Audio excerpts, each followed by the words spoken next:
Assalamualaikum warahmatullahi wabarakatuh. Waalaikumsalam. Alhamdulillahirabbil alamin. Wassalatu wassalamu ala asrofil anbiya'i wal mursalin sayyidina wa maulana Muhammadin wa ala alihi wa sahbihi ajma'in. Bapak dan Ibu yang sama-sama dimuliakan Allah Subhanahu wa taala. Marilah kita selalu senantiasa memanjatkan puji dan syukur Allah Subhanahu wa taala yang mana sampai saat ini kita semua telah dinikmat oleh Allah, terutama nikmat panjang umur, nikmat sehat walafiat, nikmat iman, nikmat Islam, sehingga dengan nikmat tersebut kita masih dapat melaksanakan perintahnya, yaitu sholat Nabi berjamaah. Allahumma sholli ala sayyidina Muhammad wa ala sayyidina Muhammad. Salawat dan salam bersamakan juga kita Nabi Muhammad Rasulullah SAW, yang mana kita selaku umat istiqomah dalam menjalankan sunnah-sunnah, mudah-mudahan mendapat syafaat di hari akhir. Amin. Bapak dan Ibu sama-sama dilakukan Allah Subhanahu wa taala. Sebagaimana biasanya tiap malam kita ada taklim. Mudah-mudahan taklim ini dapat meningkatkan keimanan kita pada Allah Subhanahu wa taala. Amin ya. Tapi sebelumnya mari kita bacakan suratul Fatihah dan tujuan untuk berdoa kita bagi masih hidup maupun yang telah meninggal kita, dan bagi itu untuk jamaah yang kita. Mudah-mudahan berbarokah dari Allah Subhanahu wa taala. Di dalam Quran Al-Fatihah. Bismillahirrahmanirrahim. Alhamdulillahirabbil alamin. Arrahmanir rahim. Maliki yaumiddin. Iyyaka na'budu wa iyyaka nasta'in. Ihdinas siratal mustaqim. Siratal ladzina an'amta 'alaihim ghairil maghdubi 'alaihim waladdallin. Waktu saya jam 7:31 menit. Ada semacam yang bertanya-tanya, maaf. Assalamualaikum warahmatullahi wabarakatuh. Alhamdulillah, salatu wassalamu ala rasulillah wa ala alihi wa ashabihi wa man tabi'ahum wa la hawla wa la quwwata illa billah. Qala Allah ta'ala fi kitabil karim wa huwa asnaqul qairin. A'udzu billahi minasy syaithanir rajim. Bismillahirrahmanirrahim.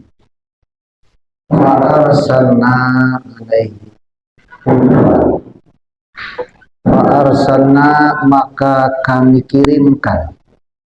Arsal di sini artinya kirim. Ada kalanya arsal itu artinya utus. Wa ma arsalnaka illa rahmatan lil alamin. Itu berarti arsal, kalimat itu artinya adalah utus.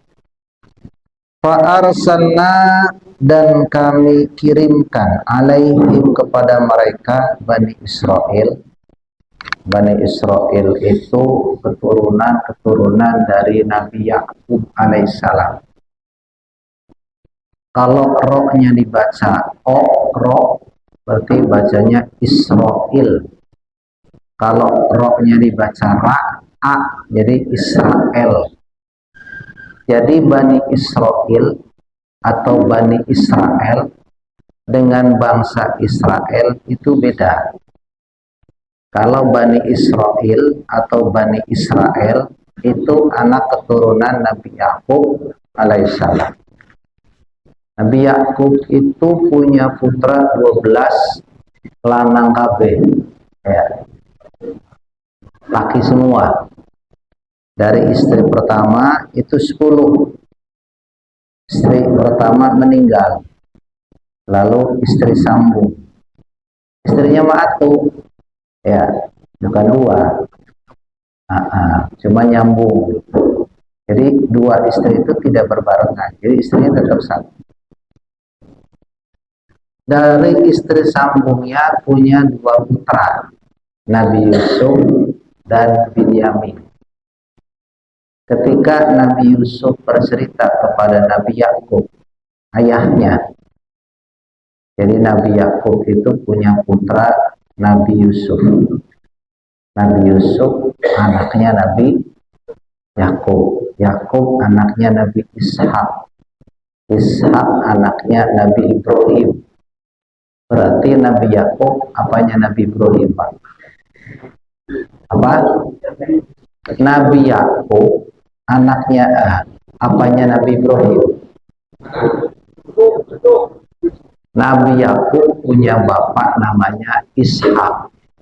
Nabi Ishak punya bapak namanya Ibrahim. Berarti Nabi Yakub apanya Ibrahim? Cucu. Berarti nyambung, gak ngantuk nih ngaji. Ya. Kalau ngantuk gak usah terusin. Saya mau nyanyi aja. Ya. Nabi Yakub punya anak namanya Nabi Yusuf. Berarti Nabi Yusuf apanya Nabi Ibrahim? Iya, anaknya Cicit. Benar. Lah Nabi Yusuf punya anak Dewi Rahmah yang kemudian diperistri oleh Nabi Ayub. Makanya itu tadi Nabi itu sambung menyambung. Nah, ini dari Bani Israel. Ketika Nabi Yusuf cerita sama bapaknya, ya abadi, ini ra'aitu ahada asyara. Ahada 1 asyara 10, 11. Kau kabar, ada 11 bintang dan rembulan dan matahari semua sujud. Nah, 11 bintang itu adalah lambang 11 saudaranya. Semuanya sujud. Sujud di sini artinya sujud litahiyah, sujud penghormatan. Jadi 12 putra 11 sampai 12 itu disebut Bani Israel. Karena Nabi Yakub alaihissalam itu julukannya Israel. Isra artinya orang yang berjalan di waktu malam. Kalau Isra Mi'raj itu kan perjalanan Nabi. Ya sama juga artinya di waktu malam. Dari Masjidil Haram ke Masjidil Aqsa itu disebut Isra. Tapi makna Isra secara lughah, secara bahasa itu artinya orang yang berjalan di waktu malam.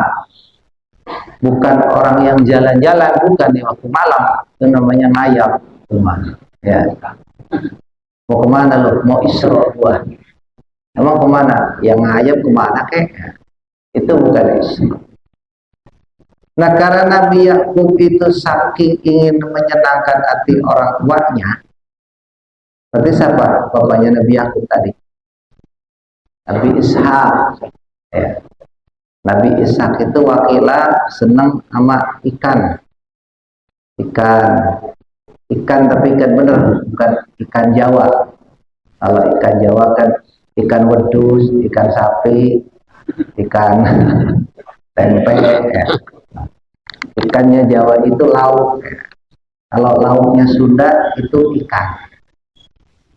Maka untuk menyenangkan hati orang tuanya, itu Nabi Yakub itu setiap malam nyari ikan.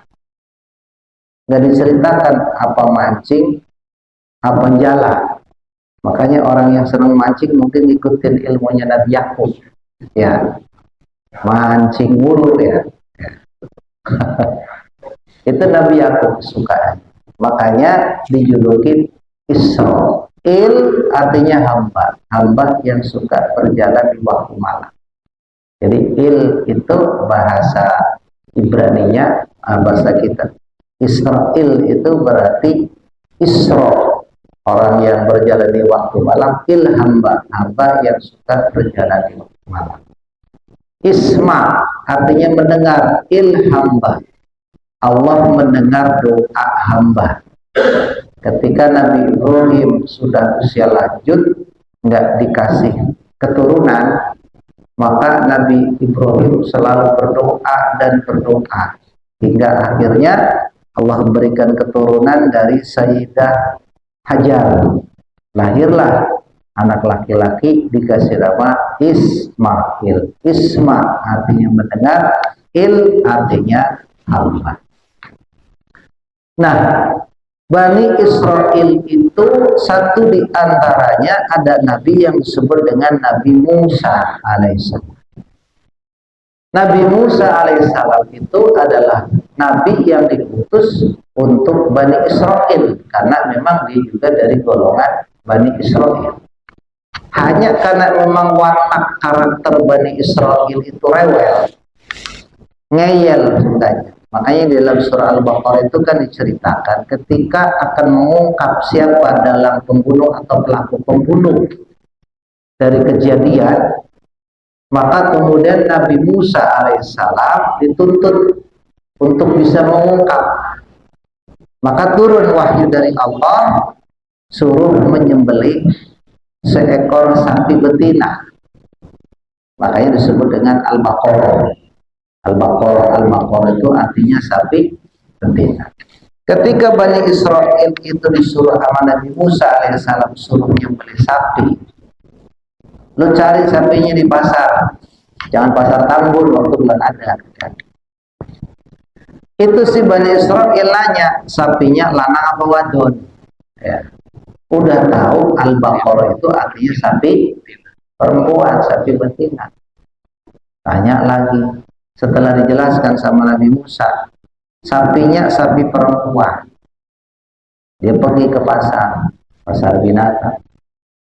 Balik lagi nanya, sapinya sapi yang udah pernah beranak apa sapi yang masih perawan?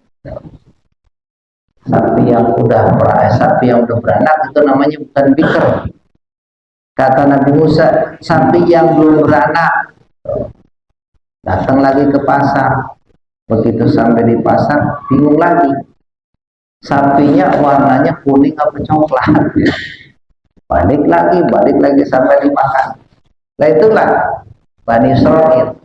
Makanya nabinya pun ya sama rewel kayak kaumnya. Satu-satunya nabi yang mendapatkan julukan Kalamullah adalah Nabi Musa alaihissalam. Musa kalamullah. Saking rewelnya Nabi Musa pernah nuntut sama Allah, ya Rabb, coba kau tampakkan dirimu agar aku bisa yakin. Minta sama Allah begitu. Tapi Allah yang penuhi. Ya Musa, sekali-kali kau tidak bakal mampu. Sekarang aku buktikan, aku tampakkan diriku di atas gunung. Kalau gunung itu kuat, kau pun bakal kuat. Ternyata gunung aja meletus. Musa tersungkur, pingsan dia. Tuh rewelnya Nabi Musa alaihissalam. Kaumnya pun sama. Ketika didatangkan yang namanya azab, wa arsalna alaihim tufan. Tufan itu bahasa Arab. Bahasa kitanya topan. Angin topan. Angin topan itu diterjemahkan dalam bahasa Departemen Agama itu badai. Walaupun di Indonesia itu banyak angin. Ada angin puting beliung. Tahu putingnya di mana, beliungnya di mana. Ada angin tornado. Ada angin apa lagi? Indonesia itu banyak banget nama angin. Baik itu angin, belalang. Belalang itu bahasa Arabnya jarod. Belalang itu bahasa Jawanya walang. Bahasa Jawanya belalang itu walang. Bahasa Jawanya pintu lawang. Ada walang nempel di lawang. Ngajinya ngantuk. Bukan walang, lawang. Lawang nempel di walang. Kemudian diturunkan lagi yang namanya kumala, kutub. Masih saja tidak mau beriman. Diturunkan lagi dofadia, katak. Kodok, bukan kodoknya Sunda, bukan. Kalau kodoknya Sunda, nampak. Etak tetik kodoknya, ya. Katak. Terakhir dama. Dama itu artinya darah. Jadi puncaknya itu Bani Israel, satu kaum itu, semua air yang ada di lingkungan Bani Israel semua oleh Allah diubah menjadi darah. Sumber mata air, air minum, air yang ada di rumah, semua berubah menjadi darah. Setiap kali Allah turunkan tuh yang namanya azab, itu orang-orang Bani Israel selalu datang ke Nabi Musa dari awal topan, minta, ya Musa, ud'u ila rabbakum, datang kepada Tuhan, minta sama Tuhan agar azab ini segera dihilangkan. Nabi Musa sholat 2 rakaat, setelah 2 rakaat berdoa. Cuman rokaat-rokaat yang dipakai oleh Nabi sebelum Nabi Muhammad SAW itu beda. Rokaatnya itu tidak ada ruku, tidak ada sujud, tidak ada duduk antara 2 sujud. Jadi sholatnya itu cukup berdiri. Ini terbukti dari sholatnya pertama Nabi Sulaiman alaihissalam. Nabi Sulaiman alaihissalam itu wafat dalam keadaan berdiri. Nah, berdirinya Nabi Sulaiman itu lagi sholat. Yang tahu Nabi Sulaiman wafat itu adalah rayap. Karena tongkat Nabi Sulaiman sebagai sandaran itu dirayapin. Kalau itu Nabi Sulaiman pun wafat, itu rayap gak bakalan berani makan tongkat Nabi Sulaiman. Begitu ada isyarat, begitu ada tanda bahwa tongkatnya dirayapin, tahu bahwa Nabi Sulaiman sudah dalam keadaan wafat, dan wafatnya dalam keadaan berdiri. Kemudian Sayyidah Maryam, atau yang dikenal kalau orang Nasrani nyebutnya Bunda Maria. Bunda Maria juga wafat dalam keadaan sholat, karena wafat dalam keadaan berdiri. Jadi sholat Nabi sebelum Nabi Muhammad SAW itu keadaannya berdiri, nggak ada ruku, nggak ada sujud, ngadep Masjidil Aqsa. Adanya sholat itu berdiri, ruku, iktidal, sujud, duduk antara 2 sujud, itu kan tafaulan atau ngikutin gerakan ketika Nabi Mi'raj. Di langit pertama ketemu malaikat yang Allah berikan tugas berdiri, bertasbih dalam keadaan berdiri. Ketika Rasulullah SAW memasuki pintu langit pertama, ucap salam, assalamualaikum ya malaikah. Malaikat itu mengangkat tangan, Allahu Akbar, waalaikumsalam ya Rasulullah. Jadi ngangkat tangan takbir itu tafaulan atau ngikutin jejak malaikat langit pertama. Di langit kedua ada malaikat yang Allah berikan tugas ruku terus. Yang nggak ngopi, yang nggak makan nasi uduk, ya. Malaikat ruku terus. Begitu Nabi Muhammad SAW datang, salam, assalamualaikum malaikat. Itu malaikat yang lagi ruku bangun. Allahu Akbar, waalaikumsalam ya Rasul.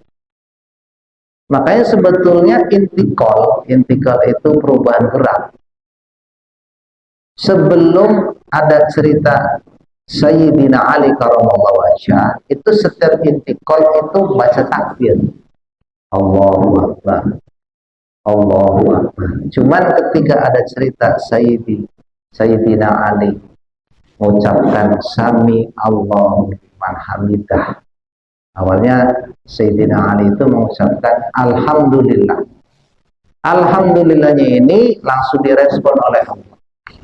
Allah mendengar orang yang memujinya. Sami Allahu liman hamidah. Maka sejak itulah iktidal itu bangun dari ruku.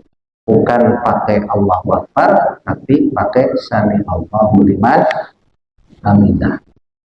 Jadi sholat yang kita lakukan, baik itu gerakan ataupun ucapan, itu ada kronologisnya. Kalau dalam bahasa hadis namanya asbabul nurul. Ada asbabun nuzul kalau dalam Al-Quran. Nggak serta-merta itu ujug-ujug diciptakan oleh Rasulullah, bukan. Rasul sholat demikian itu diajarin oleh malaikat Jibril. Jadi begitu perintah sholat yang tadinya 50 waktu, sampai istilahnya maju lagi minta sama Allah atas saran daripada Nabi Musa. Nah ini dipertemukan dengan Nabi Musa, Nabi yang terkenal rewel. Ketika Rasulullah SAW sampai ke Rafraful Akhdar, Rafraful Akhdar itu di atas Sidratul Muntaha. Itu langsung berhadapan dengan Allah. Lalu Nabi dalam keadaan iftirash, dalam keadaan tahiyat akhir, situ Rasulullah mengucapkan segala penghormatan, segala keselamatan, segala keberkahan, segala sholawat dan segala kebaikan milik Allah. Cuman bahasa Arab aja, at-tahiyatul mubarakatus sholawatun thayyibatulillah. Makanya kata Nabi, as-sholat mi'rajul mu'minin. Sholat itu pertemuan orang beriman dengan Allah. Ketika Allah perintahkan kepada Nabi Muhammad SAW untuk melaksanakan sholat 50 waktu, Nabi Muhammad sudah oke. Tapi begitu di langit keempat ketemu Nabi Musa alaihissalam, apa kata Nabi Musa? Ya Muhammad, ada perintah dari apa? Dari Allah. Sholat 50 waktu. Agak bakalan mampu ente sama umatnya. Umat ente itu kecil-kecil tuh. Sebab dalam sejarah itu dari Nabi Adam, Nabi Adam itu tingginya 20 meter. Turun Nabi Nuh, itu turun 3 meter, 17 meter. Turun Nabi Ibrahim. Nabi Ibrahim itu udah separohnya, 7 meter. Nabi Musa 5 meter. Nabi Isa 2,5 meter. Giliran Nabi Muhammad 1,7 atau paling tinggi 2 meter. Makanya kata Nabi Musa, umat ente itu kecil-kecil. Umat saja yang kuat-kuat, gede-gede, 5 meter tingginya. Cuman diperintahkan sholat bil asyiyi wal ghada. Cuman pagi sama sore. Terbit matahari sama tenggelam matahari. Itu aja banyak yang bangkawara gitu. Apalagi umat ente yang kecil-kecil. Balik lagi sana. Balik lagi Nabi Muhammad SAW. Sujud dia. Baca tasbih. Setelah sujud lama Allah bertanya, ada apa kekasihku? Dia bangun. Lalu menyampaikan apa yang menjadi amanah Nabi Musa alaihissalam. Ini satu pembelajaran bahwa Nabi pernah bersabda bahwa tempat yang terdekat antara kita dengan Allah itu adalah dalam keadaan sujud. Summad'u, maka berdoalah. Tapi pelaksanaan doanya, Bapak Ibu hadirin sekalian, perlu diketahui bukan dalam keadaan sujud yang dicontohkan oleh Rasulullah. Jadi kalau yang namanya doa tetap dalam keadaan duduk, bukan dalam keadaan sujud. Ini yang sering salah paham atau salah dipahami. Jadi kalau ada orang, saya pernah lihat orang sujud mana jamaah lagi. Sujud biasanya di rakaat akhir. Sujud lama banget. Sampai imam mau salam. Saya tanya, Bapak sujud lama banget ngapain? Saya doa. Doa. Saya cari apa ada referensinya. Ya ternyata itu. Ada satu hadis menjelaskan bahwa tempat yang terdekat antara kita dengan Allah itu dalam keadaan sujud. Itu ada perintah summad'u. Nah, kalau secara ilmu nahwu atau grammar atau tata bahasa, itu kalau kalimat menggunakan summa, itu berarti ada jarak yang menengah-nengahi. Contoh, ja'a Zaidun wa Amrun. Telah datang seorang bernama Zaid dan Amr. Jadi Zaid dan Amr itu bisa jadi datangnya bareng dan bertemu. Tapi ketika kata sambung atau dalam bahasa Arabnya itu huruf atau dengan menggunakan summa, ja'a Zaidun summa Amr. Zaid datang, Amr juga datang, tapi bisa jadi Zaid dan Amr itu tidak bertemu, tapi sama-sama datang. Nah, ini kalau kajian secara ilmu nahwu. Nah, ilmu nahwu itu tujuannya untuk mempermudah bagaimana ketika menerjemahkan atau mempraktekkan Al-Quran ataupun hadis. Hadis perintah tentang doa ketika Rasulullah Mi'raj itu adalah menggunakan kalimat summa. Artinya bukan dalam keadaan sujud Nabi itu berdoa, tetapi dalam keadaan duduk itulah Nabi berdoa. Jadi kalau sekarang masih ada yang mempraktekkan begitu, pelaksanaan yang sebenarnya doa tetap dibaca dalam keadaan duduk, bukan dalam keadaan sujud. Bahkan kalau sholat berjamaah, kalau Bapak sujud terlalu lama, itu bisa membatalkan sholat. Karena tidak berbarengan dengan imam. Apalagi sujud kelamaan apa ngiler Bapak. Lah batal. Ya, berarti ketiduran. Ketiduran dalam keadaan nonggeng, itu melongkong, batal sholatnya. Makanya sujud kelamaan nggak boleh. Kalau sholat berjamaah. Kalau sholat DWK, sholat sendiri, nggak ada masalah. Bapak sholat isya sujud sampai subuh, agak apa-apa. Paling bangun ngomong DWK. Ya. Ini harus dipraktekannya, harus benar. Sampai kemudian Allah memberikan rukhsah kalau dalam istilah fikih, keringanan. Dari 50 waktu, separohnya nggak tahu. Jadi jigo. Ya. Turun, ketemu sama Nabi Musa, diperintahkan apa kamu? Sholat 25 waktu, gak bakalan mampu ente, balik lagi sono, balik maning, ngadep Allah, sampai disepakati deal 5 waktu, itu pun Nabi Musa masih rewel, gak bakalan mampu. Wah, ternyata terbukti. Umat Nabi Muhammad SAW, kalau kita jujur dari kuantitas, dari jumlah yang ada, banyakkan yang berat untuk melaksanakan sholat walaupun cuma 5 waktu. Orang udah azan, hayya 'alas sholat, baru dia azan ya. Iya. Ntar aja, baru dia azan. Sampai komat, Allahu Akbar, syahadu an la ilaha illallah, baru dia komat. Nauzubillah min dzalik. Sampai udah bubar, sallallahu ala Muhammad sallallahu alaihi wasallam, apa katanya? Baru dibubar. Lah kapan sholatnya? Ya. Makanya disambung hayya 'alal sholat disambung dengan hayya 'alal falah. Mari kita menuju kemenangan. Karena orang yang bisa melaksanakan ketika Allah perintahkan untuk sholat, ia akan mendapatkan kemenangan. Makanya ketika kita berdoa akan ada hajat, dibalikin sama Allah. Giliran lu minta aja pengennya cepetan. Giliran lu suruh sholat, entar mulu ya. Makanya ditunda-tunda sama Allah.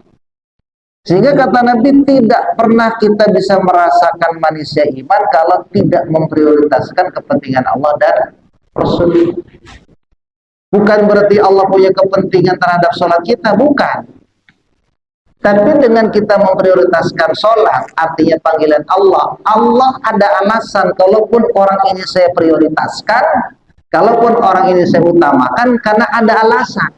Ketimbang hamba-hamba lain yang cuma sekedar melaksanakan sholat, ada alasan bagi Allah. Jadi nggak keliru.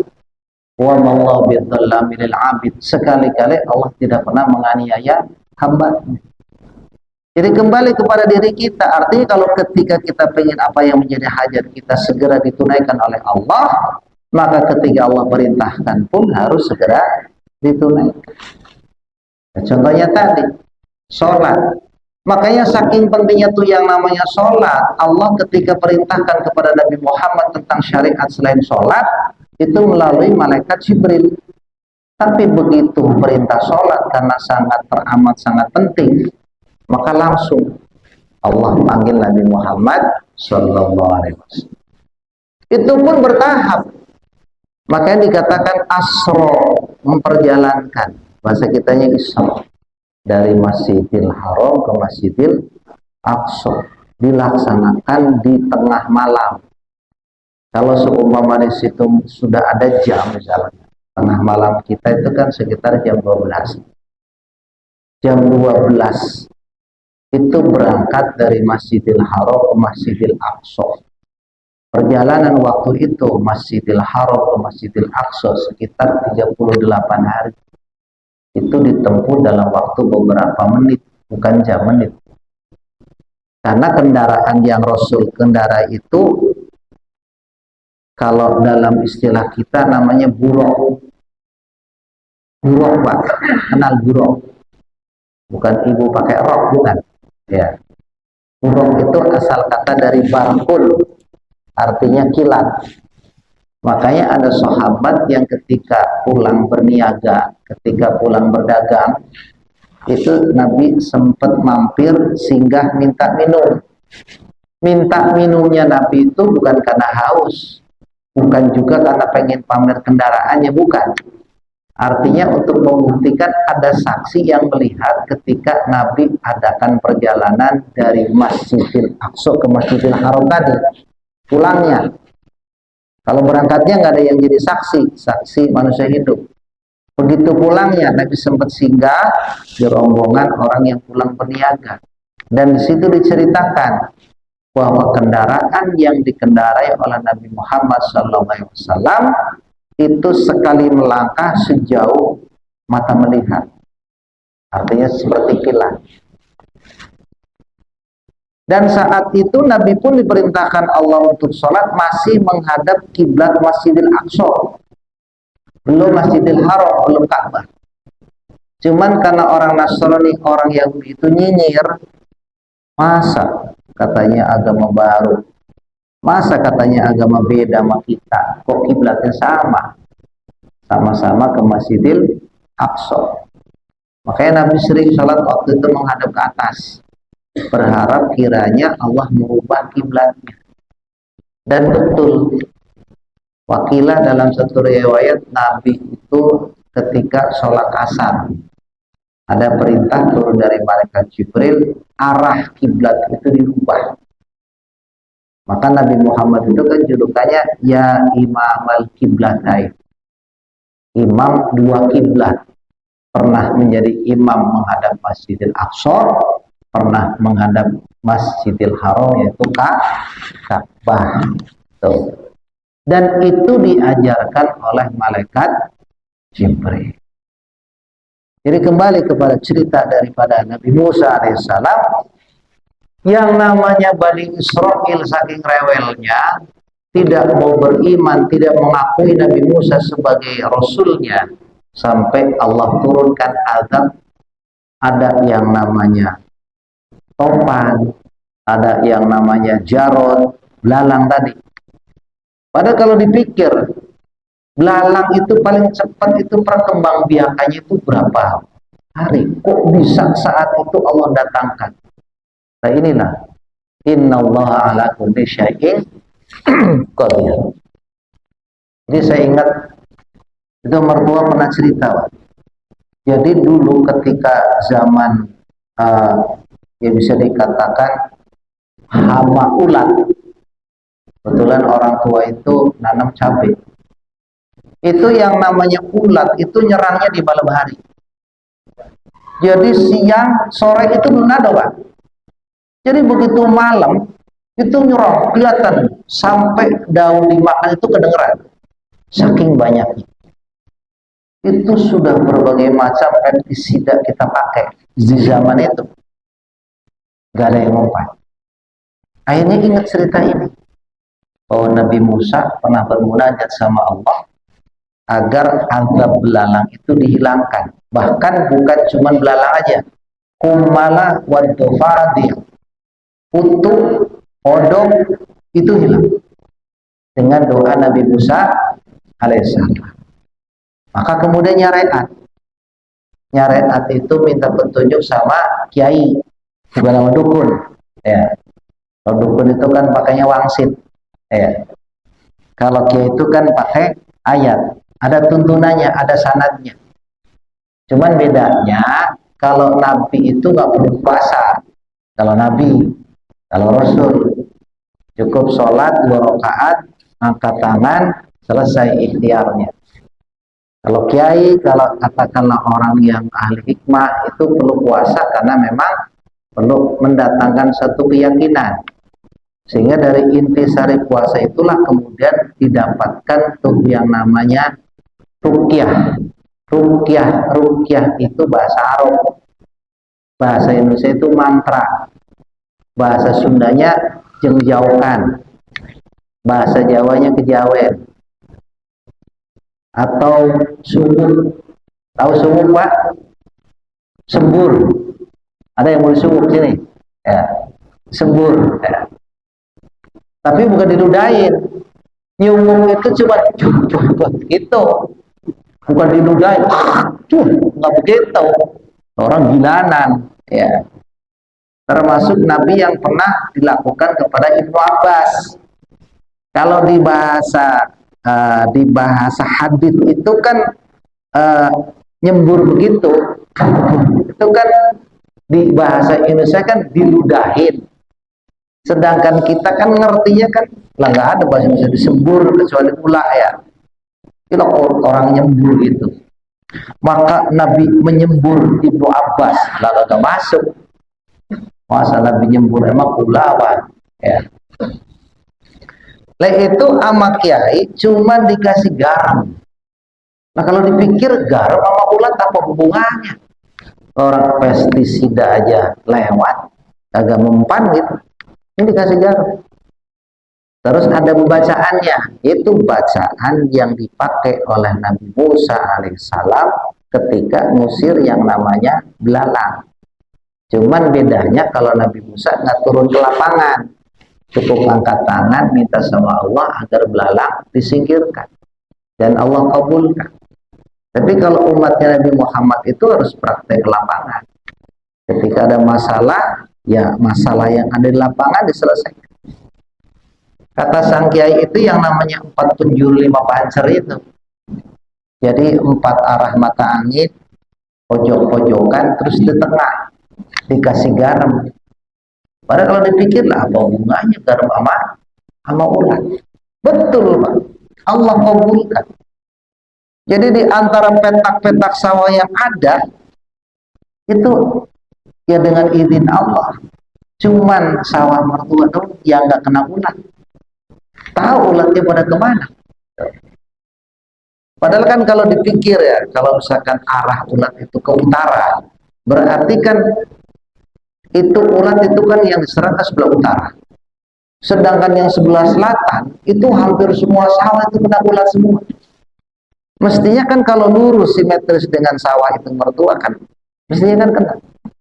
Tapi dengan izin Allah, itu sawah yang bahasanya disyariatin nggak terkena ulat.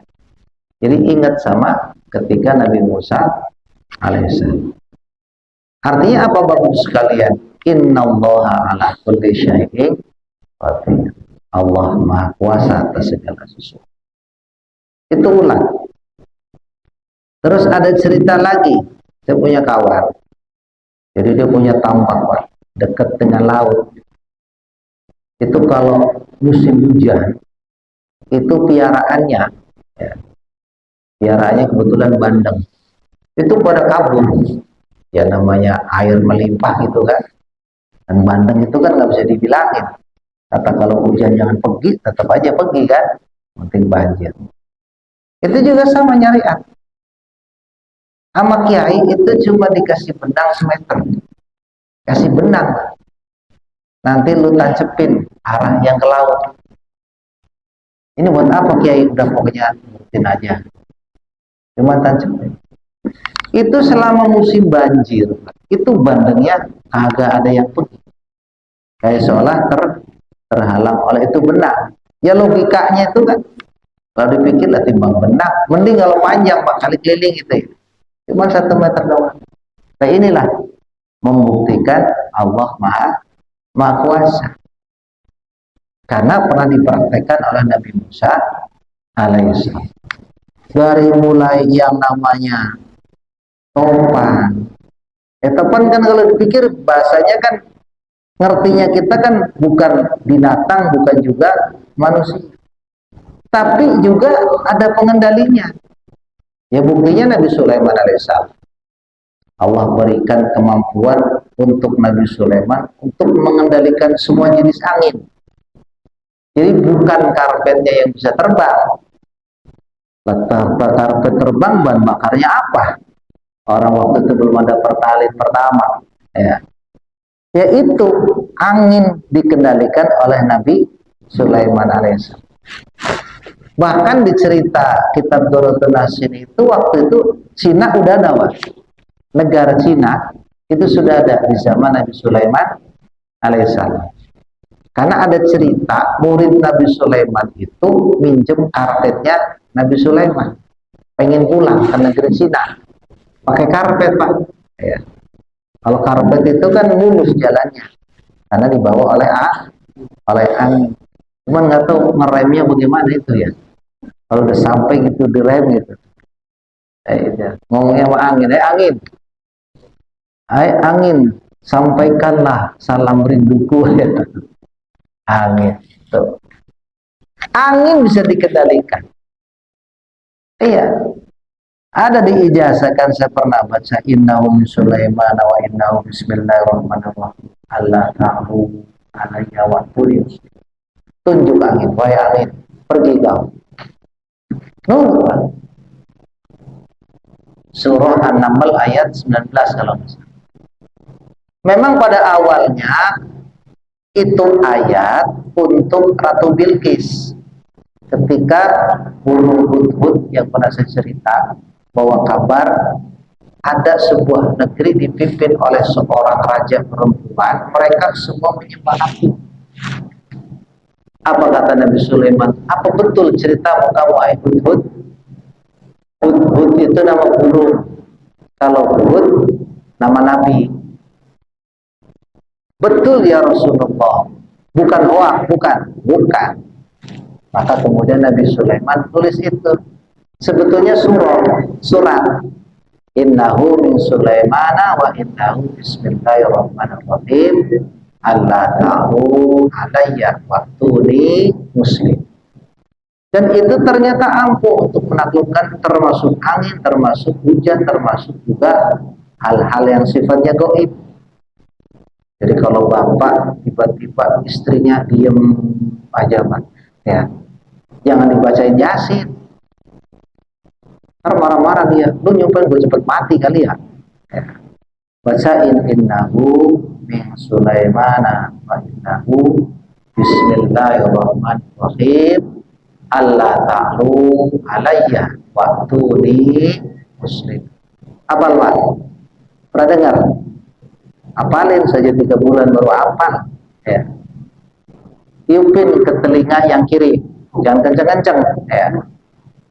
Kalau tiba-tiba istri nangis, kata Imam Syafi'i, nangis itu ada 2. Pegang air matanya. Kalau air matanya hangat, badannya berarti kagak enak. Kalau air matanya dingin, berarti dia kurang duit. Ya, tuh. Bacain. Sebab kalau nangis dari gaib itu biasanya nggak keluar air mata. Umumnya istri malam-malam nangis, wah nggak keluar air mata. Bacain itu. Begitu dibacain malah keluar air mata. Ingat pesan Pak Ustadz, air mata itu ada 2. Ada yang hangat, ada yang dingin. Kalau dingin berarti kurang duit. Kalau iya kasih duit. Tuh. Jadi jangan dibacain surah Yasin, marah dia. Orang lagi diem mikirin utang, bacain surah Yasin. Betul-betul mati kali ya. Jadi ternyata kalimat Allah itu berlaku pada semua, termasuk tadi cuma karena kita jarang kaji tentang tafsir.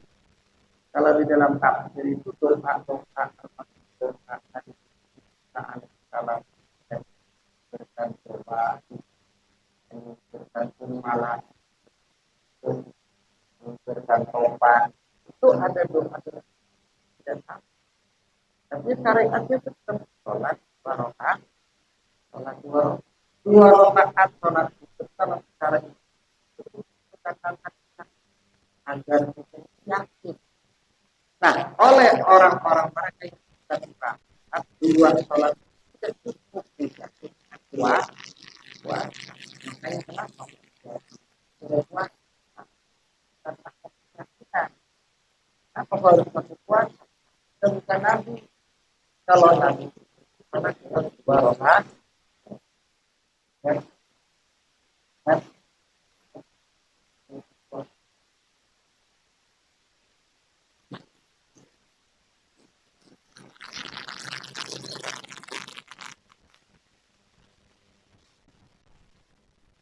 Baik, kalau tidak ada, semoga Allah selalu bermanfaat. Syukur dan أعوذ بالله من الشيطان الرجيم